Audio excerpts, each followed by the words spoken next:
नमस्ते। आज के इस खास एक्सप्लेनर में हम भारतीय उपमहाद्वीप के भूगोल की एक बहुत ही शानदार यात्रा पर निकलने वाले हैं। मतलब सोचिए जरा, बर्फ से ढकी हिमालय की ऊंची चोटियों से लेकर समंदर के बीचों बीच मौजूद द्वीपों के पहाड़ों तक हम भारत के चप्पे चप्पे के शानदार पर्वतों और पहाड़ियों को मैप करने वाले हैं। तो चलिए, बिना किसी देरी के सीधे शुरू करते हैं।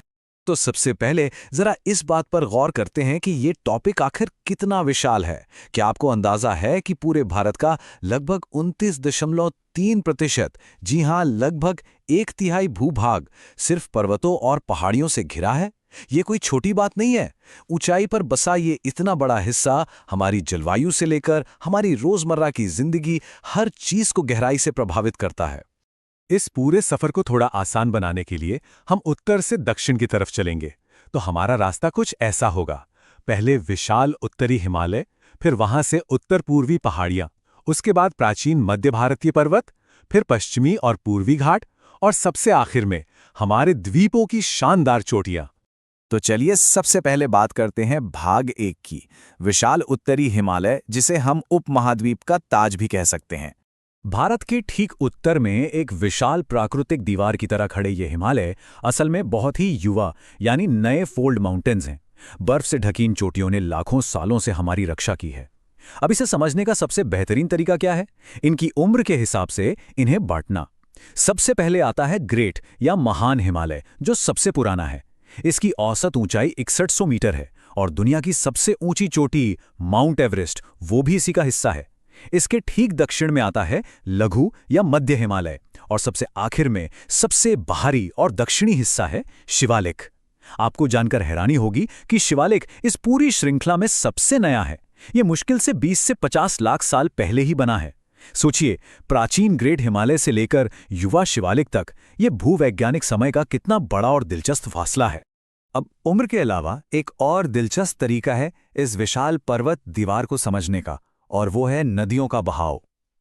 यह देखना बहुत ही मजेदार है कि कैसे विशाल नदियां इस पूरे हिमालय को अलग अलग हिस्सों में बांटती हैं। जैसे सिंधु और सतलुज नदी के बीच के इलाके को पंजाब या कश्मीर हिमालय कहा जाता है। फिर सतलुज से लेकर काली नदी के बीच आता है कुमायूं हिमालय, और काली नदी से तीस्ता तक है नेपाल हिमालय। अंत में तीस्ता से लेकर ब्रह्मपुत्र नदी तक असम हिमालय फैला हुआ है। प्रकृति का ये अपना बंटवारा है और ये बहुत ही सटीक है। और जब हम पहाड़ों की बात कर ही रहे हैं तो सबसे ऊंची चोटियों का जिक्र तो बनता है, राइट? दुनिया में सबसे ऊंचा है माउंट एवरेस्ट 8848 मीटर्स के साथ, जिसे नेपाल में प्यार से सागरमाथा कहा जाता है। लेकिन अगर हम बात करें भारत के सर्वोच्च पर्वतीय बिंदु की, तो वो है 8611 मीटर ऊंचा K2 गॉडविन ऑस्टिन, जो काराकोरम रेंज में स्थित है। इसके ठीक बाद नंबर आता है कंचनजंगा का, जो 8586 मीटर की ऊंचाई के साथ भारत की दूसरी सबसे ऊंची पर्वत चोटी है। चलिए अब बढ़ते हैं भाग 2 की तरफ, उत्तर पूर्वी पहाड़ियां, जो कि एक अद्भुत जैव विविधता यानी बायोडाइवर्सिटी का फ्रंटियर हैं। अगर हम पूर्व की तरफ आगे बढ़ें तो हिमालय अचानक से एक बहुत ही तीखा मोड़ लेता है दक्षिण की ओर।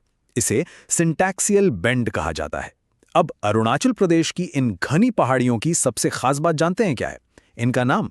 जी हां, इन पहाड़ियों का नाम अक्सर उन स्थानीय जनजातियों के नाम पर रखा गया है जो सदियों से यहां रह रही हैं। उदाहरण के लिए डफला हिल्स नीशी जनजाति का घर है, जिन्हें ब्रिटिश काल में डफला कहा जाता था।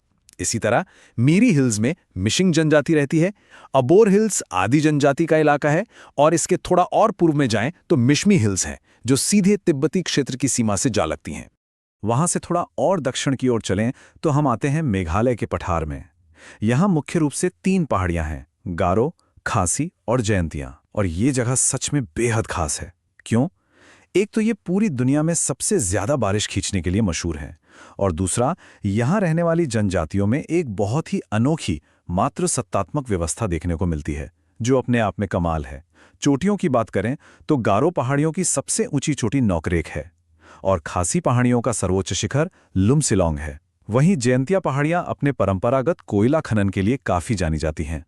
इसी उत्तर पूर्व के सफर में जब हम मिजोरम की तरफ बढ़ते हैं तो हमारी मुलाकात होती है लुशाई पहाड़ियों से। इन पहाड़ियों के बीच एक बहुत ही खूबसूरत, सच में बेहद मनमोहक चोटी है, जिसे कहते हैं फवंगपुई। इसे नीला पर्वत या ब्लू माउंटेन भी कहा जाता है। 2157 मीटर की ऊंचाई पर शान से खड़ी ये मिजोरम की सबसे ऊंची चोटी है, जो अपने घने जंगलों, खूबसूरत बांस के पेड़ों और बेमिसाल प्राकृतिक सुंदरता के लिए जानी जाती है। अब समय है भाग 3 का, प्राचीन मध्य भारतीय पर्वत श्रृंखलाएं, जिन्हें हम उपमहाद्वीप का हृदय या दिल कह सकते हैं। उत्तर पूर्व के पहाड़ों से उतरकर अब हमारी ये यात्रा पहुंची है बिल्कुल मध्य में, भारत के दिल में। जहां उत्तर के पहाड़ एकदम युवा और नए थे, वहीं मध्य भारत की ये जमीन भूवैज्ञानिक नजरिए से बहुत बहुत पुरानी है। इसका सबसे बड़ा और जीता जागता सबूत है अरावली पर्वत श्रेणी। ये दुनिया की सबसे पुरानी पर्वत श्रृंखलाओं में से एक है। सोचिए, 570 मिलियन यानी करीब 57 करोड़ साल पुरानी।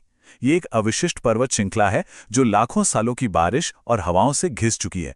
ये गुजरात से लेकर दिल्ली तक लगभग 800 किलोमीटर लंबी है और राजस्थान में मौजूद 1722 मीटर ऊंचा गुरु शिखर इसका सबसे ऊंचा बिंदु है। और एक बहुत ही मजेदार बात बताऊं, दिल्ली की जिस रायसीना पहाड़ी पर हमारा शानदार राष्ट्रपति भवन खड़ा है ना, वो असल में इसी प्राचीन अरावली पर्वतमाला का ही एक आखिरी सिरा है। अब मध्य भारत की जो दूसरी प्रमुख पर्वतमालाएं हैं, जैसे कि विंध्याचल और सतपुड़ा, उनके बनने की कहानी थोड़ी अलग है। इसे समझने के लिए हमें ब्लॉक माउंटेन्स या ब्लॉक पर्वत के कंसेप्ट को समझना होगा। होता क्या है कि जब जमीन के नीचे की टेक्टोनिक प्लेट्स एक दूसरे से खिंचकर दूर जाती हैं, तो बीच की जमीन नीचे धंस जाती है, जिससे एक रिफ्ट वैली या भ्रंश घाटी बन जाती है। अब इस धंसे हुए हिस्से के दोनों तरफ जो उठी हुई जमीन बच जाती है ना, बस उसी को ब्लॉक पर्वत कहते हैं। और इस मामले में सतपुड़ा रेंज सबसे दिलचस्प है। ये पर्वत श्रृंखला बिल्कुल एक सैंडविच की तरह दो बड़ी नदियों के बीच में फंसी हुई है। सतपुड़ा, जिसके नाम का ही मतलब होता है 7 मोड़, इसके ठीक उत्तर में बहती है नर्मदा नदी और दक्षिण में बहती है ताप्ती नदी। तो ये पूरी की पूरी ब्लॉक पर्वत श्रृंखला इन दो रिफ्ट घाटियों के बीच में एकदम शान से उठी हुई है। और महादेव पहाड़ियों में मौजूद 1352 मीटर ऊंचा धूपगढ़ इस पूरी सतपुड़ा श्रेणी की सबसे ऊंची चोटी है। चलिए अब आगे बढ़ते हैं भाग 4 की ओर, पश्चिमी और पूर्वी घाट जो हमारे भारत के तटीय पहरेदार हैं। मध्य भारत के उन प्राचीन पहाड़ों से निकलकर जब हम दक्षिण की तरफ आते हैं, तो इन दोनों तटीय पर्वत श्रृंखलाओं का फर्क एकदम साफ दिखने लगता है। एक तरफ है पश्चिमी घाट, जो लगभग 1600 किलोमीटर लंबी एकदम लगातार और ऊंची पर्वत की दीवार है। गोदावरी और कृष्णा जैसी हमारी कई बड़ी नदियां यहीं से तो जन्म लेती हैं। लेकिन इसके ठीक उलट पूर्वी घाट की कहानी अलग है। वो एक असतत यानी बीच बीच में से टूटी हुई और कटी फटी श्रृंखला है। ऐसा क्यों? क्योंकि पश्चिमी घाट ज्यादा ऊंचा है, तो नदियां वहां से निकलकर पूर्व की तरफ तेजी से बहती हैं और अपने तेज बहाव से वो पूर्वी घाट के पहाड़ों को बीच बीच में से काट देती हैं, जिससे उसकी ऊंचाई भी काफी कम रह गई है। अब जरा इस नंबर पर गौर कीजिए, 2695 मीटर। ये कोई ऐसा वैसा मामूली आंकड़ा नहीं है। ये दरअसल अन्नामलाई पहाड़ियों पर मौजूद अनामुदी चोटी की एकदम सटीक ऊंचाई है। और इसकी अहमियत क्या है? ये सिर्फ पश्चिमी घाट की ही नहीं, बल्कि पूरे के पूरे दक्षिण भारत की सबसे ऊंची पर्वत चोटी है। अब जरा अपने दिमाग में एक चित्र बनाइए। सोचिए कि भारत के पूर्वी और पश्चिमी तटों के किनारे किनारे दो विशाल पर्वत श्रृंखलाएं नीचे की तरफ आ रही हैं, और फिर एक पॉइंट ऐसा आता है जहां ये दोनों आपस में गले मिल जाती हैं। ये जो शानदार भौगोलिक संगम है ना, ये नीलगिरी पहाड़ियों में होता है। नीलगिरी पहाड़ियां, जिन्हें लोग प्यार से पहाड़ियों की रानी भी कहते हैं, वो जगह है जहां पूर्वी और पश्चिमी घाट आखिरकार एक हो जाते हैं। और इस खूबसूरत संगम का ताज है 2637 मीटर ऊंचा धौटा बेटा शिखर, जो कि दक्षिण भारत की दूसरी सबसे ऊंची चोटी है। और अब हम पहुंच गए हैं अपने आखिरी पड़ाव भाग 5 पर, द्वीपों की चोटियां यानी महासागर में पहाड़ों का विस्तार। तो भारत की मुख्य भूमि से अब एक आखिरी छलांग लगाते हैं सीधे महासागर में। हम अक्सर ये भूल जाते हैं कि हमारे जो द्वीप हैं वो असल में समंदर के अंदर डूबे हुए पहाड़ों के ही दक्षिणी हिस्से हैं, और उनकी भी अपनी शानदार चोटियां हैं। जैसे अंडमान और निकोबार की बात करें तो वहां की सबसे ऊंची चोटी है सैडल पीक, जो 732 मीटर की ऊंचाई के साथ उत्तरी अंडमान इलाके में मौजूद है। दूसरी तरफ अरब सागर में हमारे लक्षद्वीप समूह की सबसे ऊंची चोटी अगात्ती द्वीप पर मौजूद है, जिसे नारजो पीक कहा जाता है। तो देखा आपने, बर्फ से ढके हिमालय से लेकर मध्य भारत के 57 करोड़ साल पुराने पर्वतों तक, प्रायद्वीप के घाटों से लेकर समुद्र के बीच खड़े द्वीपों तक, हमने भारत को एक बिल्कुल नए नजरिए से देखा। इस शानदार एक्सप्लेनर को खत्म करते हुए मैं आपके सामने एक सवाल छोड़ना चाहता हूं। जरा सोचिए, अगर ये विशाल पर्वत श्रृंखलाएं मानसूनी हवाओं को रोकने के लिए एक बड़ी सी प्राकृतिक दीवार की तरह काम न करती, तो आज हमारे उपमहाद्वीप की जलवायु कितनी अलग होती। क्या हमारा भूगोल, हमारा खान-पान, हमारा पूरा जीवन वैसा ही होता जैसा आज है? इन पहाड़ों ने हमारी जिंदगी को जो आकार दिया है, वो सच में हैरान कर देने वाला है। आज के इस विस्तृत विश्लेषण का हिस्सा बनने के लिए आपका बहुत बहुत